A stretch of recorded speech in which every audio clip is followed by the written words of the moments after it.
got him, Chloe. Now he's hiding up there.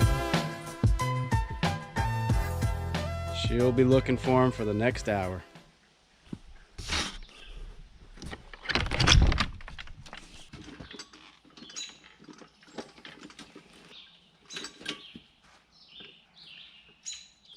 Yeah, what could go wrong with that scenario?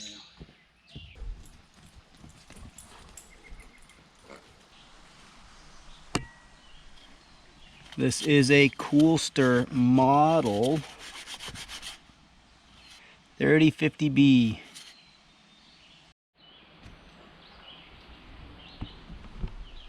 So because I don't have the bolts that I need to get the back end tightened in, and it's okay, but I don't like having a partial bolt in there just waiting to fall out since we try and ride it. And I do want to work on that shock. I'm actually going to take some time with the plastics off and walk around the electrics. Just kind of walk through the harness and everything that's plugged in and where it's plugged in. It's kind of handy to know when you're troubleshooting, looking at one of these quads that doesn't start or there's no spark.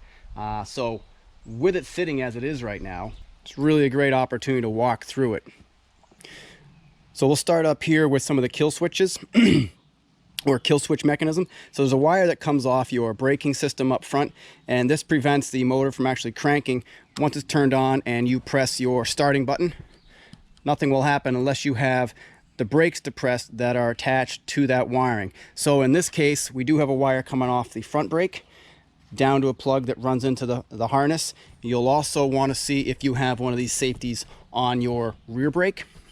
And in this case, there's one here. So you must depress the brake to close the circuit. For this one that also runs back into the harness, I believe it's actually going to be this plug down here. So if you're troubleshooting and you're pressing the button and nothing happens, double check those, that if you think that these switches have failed, that you at least short those wires together for your troubleshooting. And to do that test, it's as easy as chase it back, unplug it, peel back 2 inches of wire and stick it into each side of the connector on the harness side. And that way, if you have a faulty connection up in your brake mechanism somewhere, you can rule that out. Another thing to watch for is bad ground. Make sure your ground is securely attached to the motor.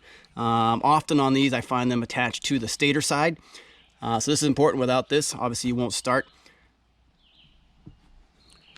Coming off of your handlebar, you have this wiring harness that would control your starter button, your on-off kill switch, your headlights. This just goes down to a big plug. Make sure that's nice and secure down there. This other one hanging behind here, this would be your key. So in this case, the key on-off has been deleted. So the red-white here is when the key is in the on position. These are shorted together. So ultimately, crimp these together, shrink wrap them, etc. But you can delete that whole key mechanism, or you can just bypass it to make sure that it's not bad and it's not something that's getting in the way of your troubleshooting. In this case, the key has actually been cut. Typically, what I would prefer to do would be to take this plug out and just jump some wires in here. So I always have the option of plugging something back in if it's not bad. These two hanging off here are the headlights. Usually there's a matching pair for a left and right headlight. There's 3 wires coming off here because there's high and low beam on these. Oftentimes what I like to do is save the headlight component itself so I can cut that wiring and still have the plugs, and use that pigtail to wire into an LED light. So following the main part of the harness here, and coming off the main part of the harness, one piece you're going to have coming off is a big plug for your stator. Now these plugs seem to vary. This was a Coolster model, and these plugs are different on Taos. But in fact, obviously you need this one plugged in as well. Also coming off the main harness back here is your regulator. This is going to control the voltage going into your battery so you don't overcharge your battery and cook it. Directly behind the frame here, and I'll walk to the other side, this is the starter solenoid. So you're going to have a kind of a pigtail wire that comes off here that also has a plug that'll go back into the main harness. And on the other side, you'll see you have 2 wires coming in. You're going to have one on one side of that starter solenoid that comes all the way off your starter. So in this case, this guy runs directly to the other side of the starter, and it's built into the starter. There's no plug on the other side. The other end of this one right here coming off that solenoid. That is the positive that runs back to the battery. Also in line, pay attention, often you'll see a fuse box, and within here is typically a 10 amp fuse. If this is blown, again, you'll have a no start condition. If you're not sure, you don't have a fuse to test, you can just short this out to test your setup before going back and getting a fuse, putting it back in there. Also coming off your harness, coming off the main harness, is this other big connector here. On the other side is your CDI box. And if I walk back around, here's the CDI box connected here.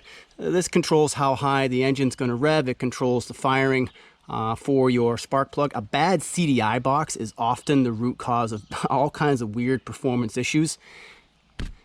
I haven't found a great way to test. I don't probe them with a multimeter, but having a known good CDI and plugging that in can sometimes, you can plug it in, your motor will smooth right out if it's just doing some weird pieces. Sitting right above this, coming off the harness, is this dual wire here. It looks really similar to the one coming off the brake control in the sense that this is a black with a yellow wire and green, and coming off the brake control up top is a green wire, yellow and black. So don't mix the two of those up. But this wire runs into your coil, and then coming off your coil, you'll have the big thick wire that comes down to your plug.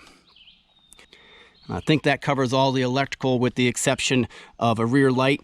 You don't need to have the lights. I mean, this light is toast, but there's a connector back here. It doesn't matter if this connection is plugged in for troubleshooting a no start scenario. So once you've walked through all the electric, made sure everything is plugged in, you're going to want to check for spark. And what I like to do, pull the plug out, set it back in the boot, set it down on the side of the motor, and then start it with the crank button. And you should, even in the daylight, you'll see a pretty bright spark sitting when the plug is actually grounded out against the motor itself. So at that point, you know you have spark. Another piece I'll mention while I'm down in here is the exhaust. These guys are notorious for small exhaust leaks. And really right up off the tip of my finger there, where the exhaust meets the head, there's usually a little gap. And it might be tough to see in this light, but that little bit of green there is a gasket. And those gaskets burn out and go away and often are missing. For a couple of bucks, you can buy a kit that has replacement studs to go into the head and screws, and they come with that gasket. And that has really been a lifesaver for getting a good seal on the exhaust so you don't get air getting sucked back into the head, because that really throws off the tuning when you're trying to get the carb dialed in. Another thing, if I'm looking at these quads, I prefer the plastic tanks to the metal tanks. And inevitably fuel sits and there gets some rust in one of these, so I love a plastic tank more than a metal tank. I always like to have a fuel filter installed. This is a paper filter. I'd prefer to have a rock filter in there just for the quality of it. This one also has the EGR hooked up to the exhaust. Many people will unbolt these and plug them off. I leave it in. I haven't actually seen a performance difference on a motor this small, but that's what this little vacuum guy kind of hanging up here looks like. I just keep him out of the water. So once you've gone through all the pieces that I've mentioned here, you also, as you're feeling through, you're looking for places where you might have a poor connection, broken connection. Sometimes your ground might be screwed in but the wire is snapped up higher. Watch for those things, because when you press and go to crank, you may not get anything. Also, of course, check your battery. A dead battery will throw you off. Make sure you've got good voltage on there. You could plug in your multimeter, and really what you want to see when the ATV is idling and you put your multimeter on here, if it's successfully charging, if your regulator is good, you want to see somewhere around 15 volts or so. Higher than that and you might have a bad regulator, it's allowing too much voltage into the battery, going to cook it. I'll say the weird thing is I have seen some weird high voltages on regulators, good regulators coming off these China quads. It may just be part of the game with the quality. Another thing to watch for is that you don't have a bad starter button or kill switch. I've had scenarios where the kill switch is worn out. It's really just kind of a copper plate in here that rubs one way or the other, and then you get the motor started and you can't turn it off. The other piece is if your starter button is worn, one way you can troubleshoot there's a button versus the solenoid. When you press the button, you should hear a click down the solenoid area.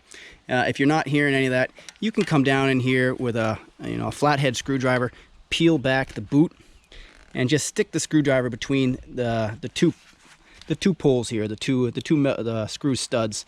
And if you short these, jump these, the motor will start cranking, and that also helps you troubleshoot where you might have an issue. Perhaps you have a bad solenoid, perhaps you have a worn switch.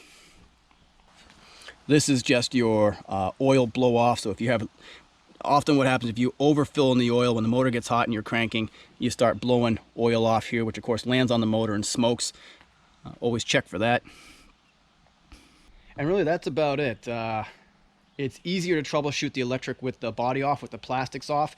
I mean, you may have to take the handlebars off to pull the plastics fully off.